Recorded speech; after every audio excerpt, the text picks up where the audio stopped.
All tyranny needs to gain a foothold is for people of good conscience to remain silent.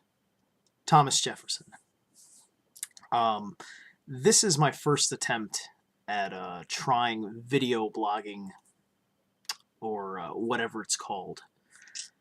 I am accustomed to doing a lot of blogging on Facebook, and after a while I felt that I just can't get my point across in writing because it's far too complicated. I start off getting the basic idea out there, and I feel I do that just fine, but then there's 20 million questions based on, well, what about this, that, and the other thing? I didn't leave those out on purpose. I left them out by necessity because it's Facebook, and there's, I have a hard time reading a really long blog, and I only make them really long if it's really important. I'm already talking to people and it's really engaged. So now I feel that I can convey my message best if I can actually talk and you can see and hear me and understand facial expressions, gestures, and things of that sort. So I'm taking it up to the next level. I was inspired by other video blogs that I've seen on YouTube of similar content and felt that I had a way of adding to the bounty of the conversation, or at least I hope so. I am probably going to be wrong about things. Nobody's ever got it fully right. So go ahead and start hating me whenever I say something stupid, whenever I say something wrong, because you know what? It's going to happen anyway, because there's plenty of haters out there.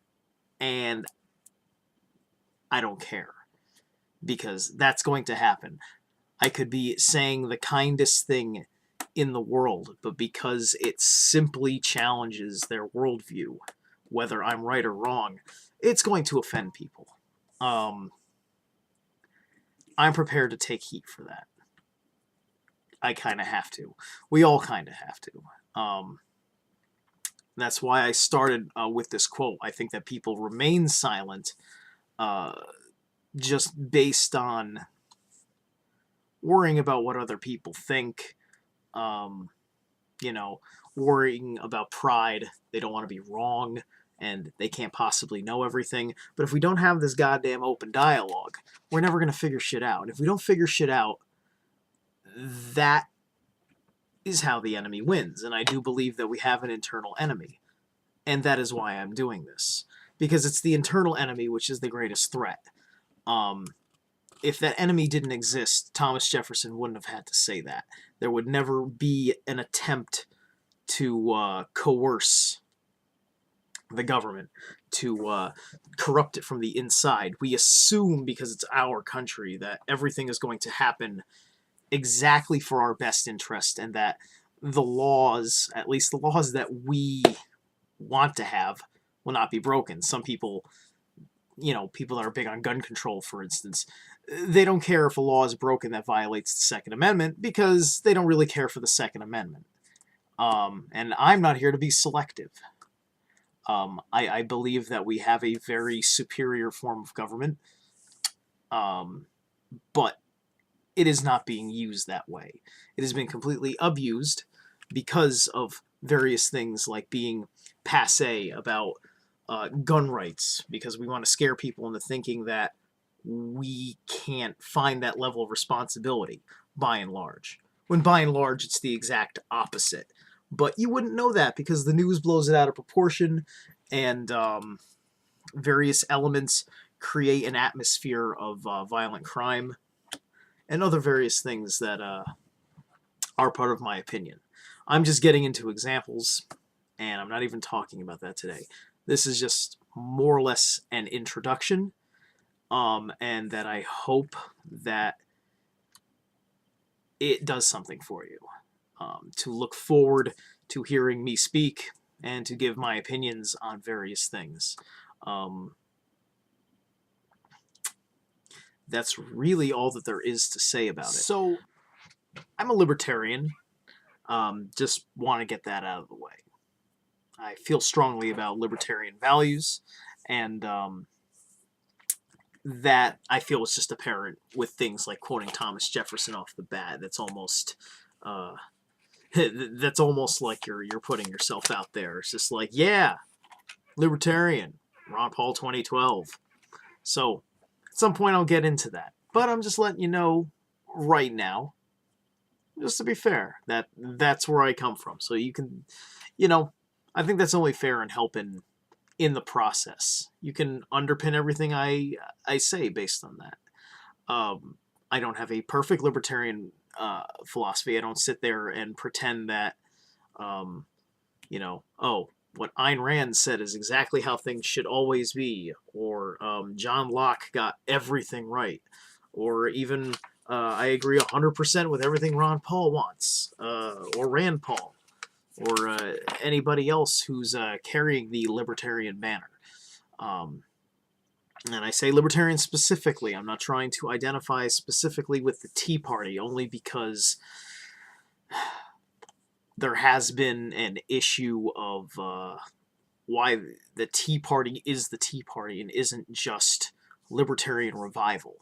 And it's not just because it needs a new name and a new face.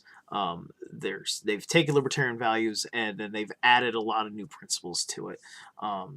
And it's hard for me to reconcile the religious overtones because I do not feel that they are appropriate. And it's part of why I try not to really be Tea Party, although I love you all. I don't care, how religious you are or whatnot.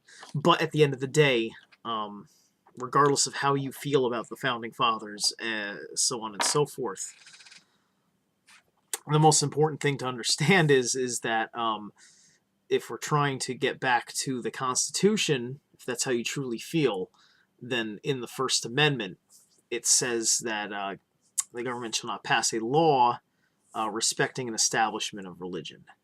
And so that goes to say that you shouldn't be using the bully pulpit to be your sermon chamber. You shouldn't be. I don't think that you should. I don't think it's appropriate to be preaching to the country. We're not electing a pope. We're not electing a pastor. And I don't have a problem if somebody like a Mike Huckabee became president based on that. I have other issues why I wouldn't want Mike Huckabee to be president, and he probably never will be at this point. But he seems like a very, very nice guy. But whatever, it's their job to appear nice. Even Ron Paul, and he's one that I am that I believe I can trust. But then again, I could be naive. But hey, we got a whole year before that matters. And we got some time before Super Tuesday when it matters to me where I live. So that's all there is to that. So I hope that this has been informative. And I hope that I can have many more to come for you. So thanks. This is basically a pilot episode of me saying hello. And I was just really excited to get this going late at night, which is why it's dark in here. So the other sessions will be much better lit. It's dark in here because I have a pet that is very light sensitive. If I turn on the lights, she wakes right up. So I respect her sleep cycle because it's a big deal for her. But I'll put her in one of the next videos just for fun. All right, I'll see you guys later, and yeah.